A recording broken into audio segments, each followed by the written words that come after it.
Welcome to Renegading. You can ignore some of the people some of the time, but if you create an economy that ignores and marginalises the most vulnerable, then those who live in the places that seemingly don't matter eventually take their revenge.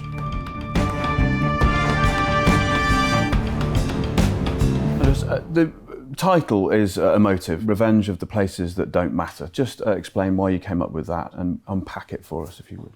Well, I came up with that title because for many years, policies have been focusing on areas that were very poor, development policies, or areas increasingly that are the richest, right, the largest, where you have the biggest density of skilled people, etc. And there are places that have fallen through the cracks. Very often these are places that are stuck in what is increasingly known as a development trap, and places that very often were the motors of economic development of their countries. The north of England is the so-called Rust Belt in the US. It's the north of Italy that, despite their past glories, have been declining, and in some cases declining economically, declining in terms of employment, declining in terms of the wages and earnings that people take home, sometimes declining also demographically, and are doing, in spite of some of them still remain relatively well off, are doing much worse than they were before. Mm. I'll give you an example. The north of Italy, which is still among the richest parts of Europe, has had no growth for the best of 30 years. Right. These are becoming increasingly places that don't matter, right, that no one cares about, and as a result, they are saying we need to find solutions to our problems.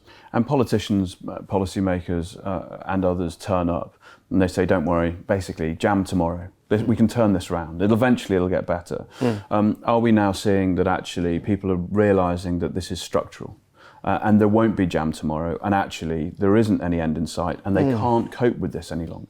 There has been a tendency to think that this emergence of discontent, of resentment against a system that no longer works for them, is the result of the crisis and the uneven recovery that But that's what we hear all the time. We hear 2008 happened, there was a crisis, and this is why you're seeing economic hinterlands across Europe. No, the crisis has played a role, and the uneven recovery has played a role, but is not the problem. Right. It has been the trigger that has lit the fire that we're having now. The crisis started much earlier. Right. So these are places that have been declining since the 1990s, sometimes since the 1980s, 1970s, even well before. And when you're declining for a few years, you're saying, well, it's a crisis, we can recover later on. When you've been through a long-term decline, 30, 40, 50 years of decline, you know that there's no turnaround. And you're saying, well, if there's no turnaround, if increasingly, as they have been told, we're sinking, we're not going to be the only ones sinking. We're taking the whole ship with us. So this is going on in the world, and we're all acutely aware of it. Why Coconomics now, and why address these issues? Because it's important, of course. It's important for us as well in Scandinavia. We're a little bit afraid of the model surviving what is going on in the world, of course. And anyway, we would like to make Coconomics a Nordic meeting place on economy and politics. And I think we have a tradition for talking about these issues in a broader way. And I think Stavanger, Norway, is the right place to do this from. This is the oil capital in Norway. It is the agricultural main space in Norway, and we have difficulties in front of us, of course. But it's anyway important to address economy and economics. So you've gone out there basically to create the cool Davos? Of course. We hope to be. But we ask Andres to come because we need the best economists with the most interesting and most important perspectives right now. And Andres' research, I think, has all of this. It's about territorial inequality. It is about the rise of populism and how to deal with it. It is about how to come up with new and better development policies, of course, in a way. And I think it is needed, not only in Norway, but everywhere. So what we're saying is this isn't country specific, because actually, when you look at economics through a neoliberal or neoclassical lens, actually what we've got is a bunch of outdated ideas, outmoded ideas. And if you want to bring inequality down and you want to stop this rise of populism, you're going to have to start looking at the places, not just the people. Is that the case? Yes, absolutely. There has been for long what I think has been a fallacy of a debate, which is that either you focus on people or you focus on places, and places don't matter, or focusing on places. What is relevant is focusing on people and now, policies. As a geographer, you think differently. As a geographer, I think differently. As a geographer, we're trained from the beginning to think about places. Right. But I think it's a fallacy because people live in places, and the places where people live determine how they live, what their opportunities are, what their chances in life are, and what their welfare is. And even if you do horizontal policies that apply to all people, then what you end up is in a situation whereby the territorial impact is different. I'm just going to put one example, which is the recent revolt of the Gilets jaunes, the yellow vests in France, in which the trigger was the increase in the diesel tax.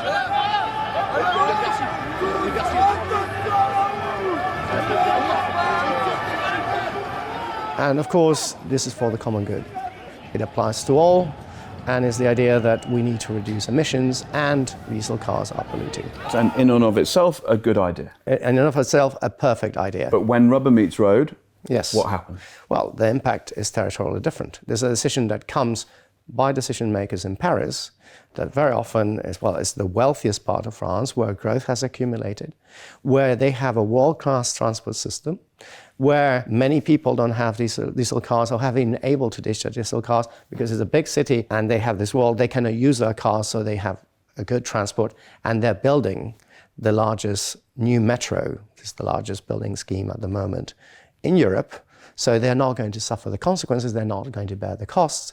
Whereas people in declining towns in northeastern France, places like Nevers, places like Amiens, places like Chalon, or even smaller towns that have seen for many years their economies decline, their jobs go, their services disappear, they have less buses for transport, they have to bus their children further away to their schools. Their hospitals have been shutting down, supermarkets are closing down because they don't get benefits. They increasingly rely on the 20-year-old diesel cars that were actually recommended by the government at that time because they were the best option. And they're saying, hey, it's for the common good, but we are the ones paying the cost. Naturally, if you start talking about populism, the next two words out of your mouth are Trump and Brexit. Right? And just listening to you, what you're possibly saying is that Trump and Brexit are a symptom, not a cause. Because if this decline has been going on for quite some time, whether it be the Rust Belt in the US or the northern cities of Italy or the UK, actually, when the population or the electorate got the opportunity to bloody the nose of the establishment, regardless of what happened, they just took that vote and said, anything's better than what we've got at the moment. I think that Trump is the consequence. It's not that they have elected a Republican in the US. What have they elected then? They have elected someone who is going to bloody the nose of what is regarded as the establishment. So how do you explain Boris Johnson? It's the same. Boris Johnson has moved in that direction. But an Etonian from Oxford who is very sort of right-wing and seemingly, absolutely posh in the eyes of the working class. Well, if you take a look, also in the US, they have elected someone from New York, although he's an outsider from New York. Right. But it's wealthy people. But it's not their origin that matters. These are, I think they are leaders that are willing to go to the streams to actually shake the whole system up. And I don't think that these people are any longer looking for solutions. They are beyond that stage. Do you think they've given up? I think they've given up. They're saying we have no future. Now we're going to show you in London. Now we're going to show you in New York. We're going to show you in the Bay Area what the consequences of neglecting us are. When Trump went to West Virginia, these are not people that believe that the coal mines are going to open. These are people that are going to elect someone that is going to shake up the system and is going to make sure that everyone is going to feel the pain. It's amazing that the Nordics, Scandinavian countries broadly, are always top of the happiness index, the well-being index. Every sort of competition you enter when it comes down to human well-being, happiness, you win.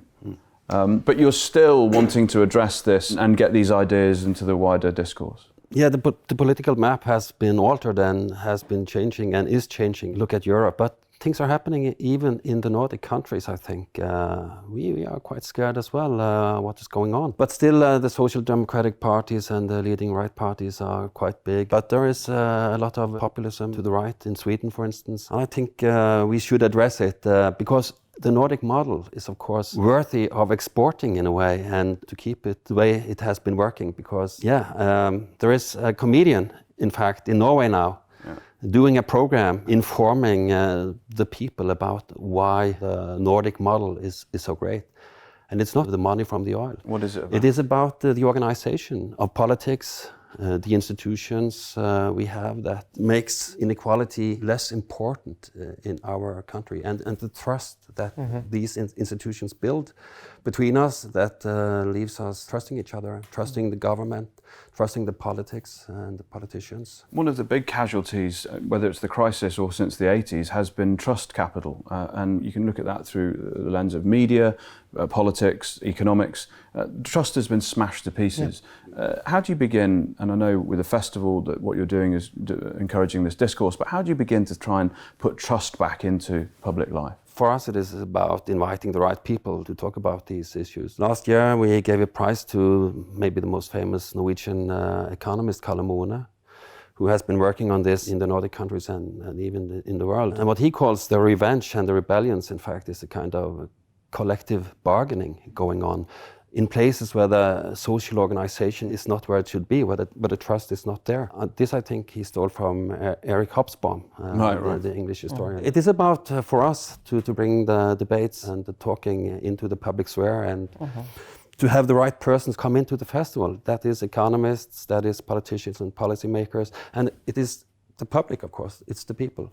We try to make a festival about economics for the people. So when Andres comes, he has to take off his tie and be informal and talk in a way that people understand. No suits. What about this? No? Gone. You do, but I can't see you because You've got to take your tie off and meet people where they're at, Andres. As a geographer and an economist, you can do that. I do it all the time, so that's perfectly fine.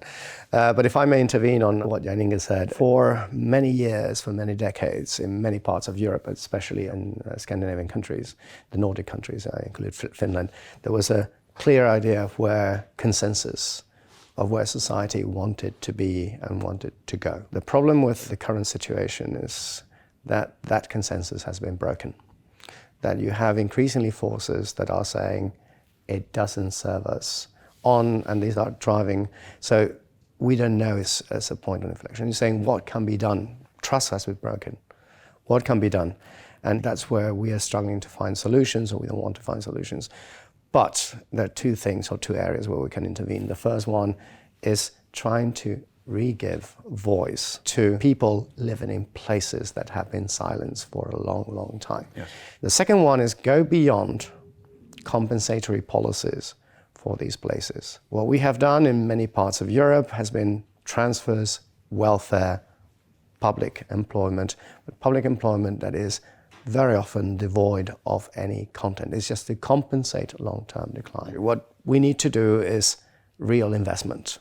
Investment to generate and create the conditions that would maximize and allow many of the people living in these places that in theory no longer matter to tap into their considerable potential and generate real jobs to dynamize not just where they are, but the whole of our economies.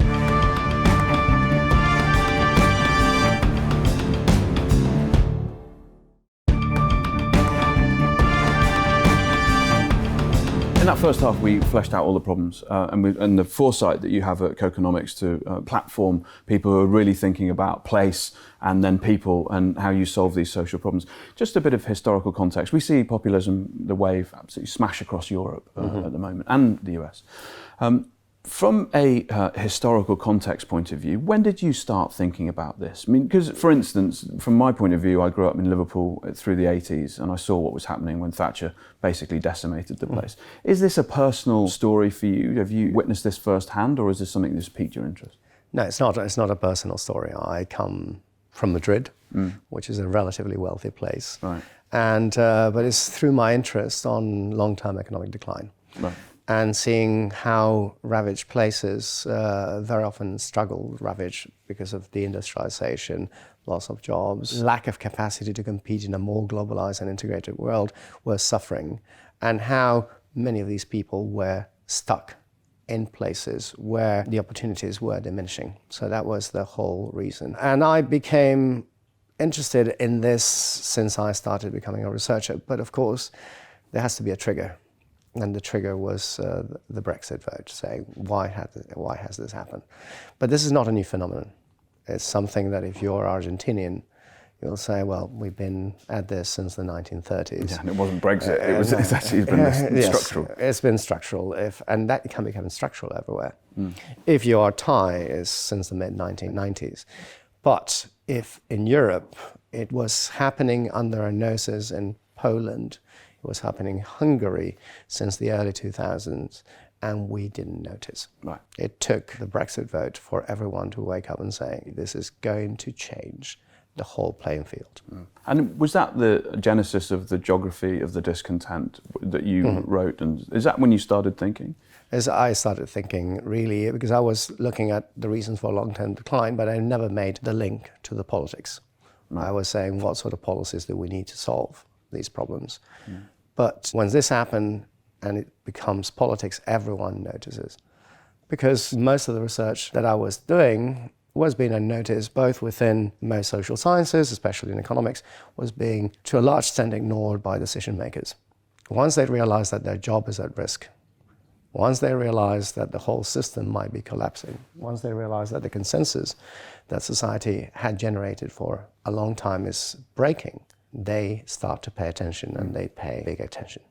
I'm always sceptical, because you don't have to go too far back in history, about a man who came along and said, don't worry, I have a solution. When we talk about this right-wing populism in Norway and Scandinavian countries as well as the rest of Europe, how worried are you both about this now? Jan, start with you. I mean, from a Scandi point of view, how worried are you about the uptake and the interest in these right-wing parties who seem to have a solution? I'm not too worried for Scandinavia. I'm not, but this is the right moment to address the politicians and to make them talk about this in a proper way, in fact. Economics, it's about teaching the politicians to talk about the real issues and the real problems in a way that people understand, of course.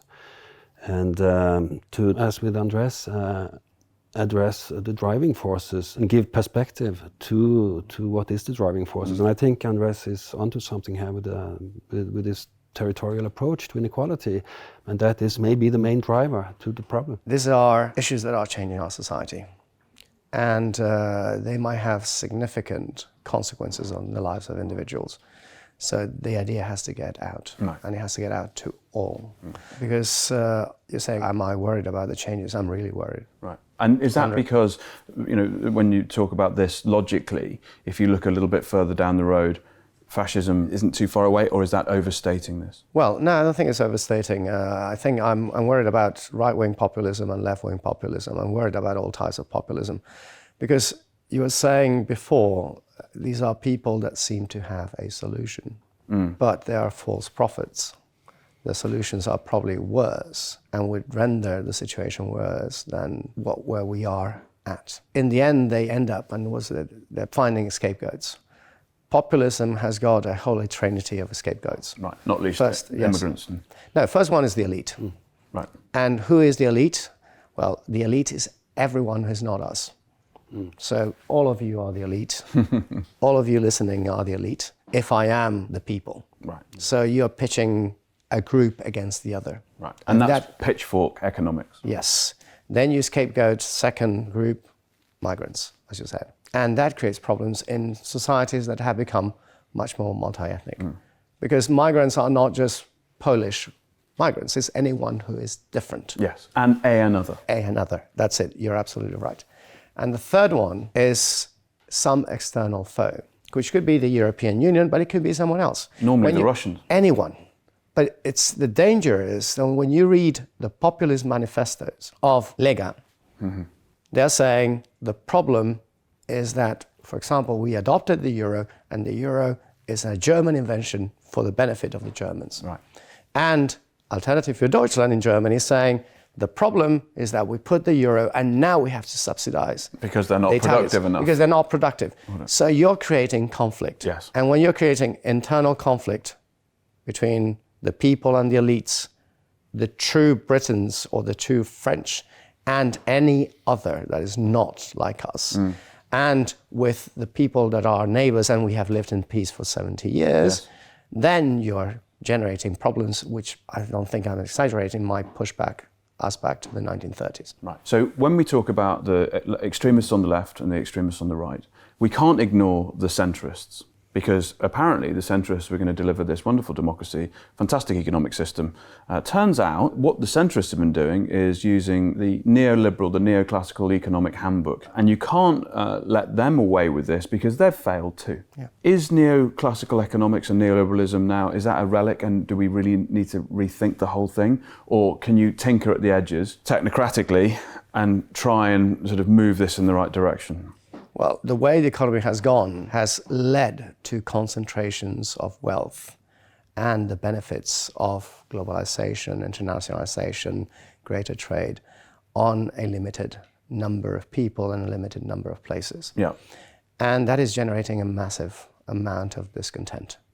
We had a society that in the post-war period had prospered and had delivered greater equality than we ever had. Yes. That has been reversed since the 1980s. And that has been pointed out by a lot of economists. There's a lot of work by Branko Milanovic, Thomas Piketty, for example, just to mention a few, that are pointing this out, saying we cannot go down in Dorling is not the top 1%, it's the top 0.1%. Right. This is something in which not just mainstream economics, but mainstream social science and politicians, so decision makers, have failed society. And the problem is that whereas the possibility of finding solutions from within the political system are diminishing because the center is being hollowed out. Right. The emergence of populists to the right and to the left has pushed traditionally mainstream parties that occupy the central ground to both streams, to the extent that, as we see in Britain, the Conservative Party has become a clone of the former UKIP party,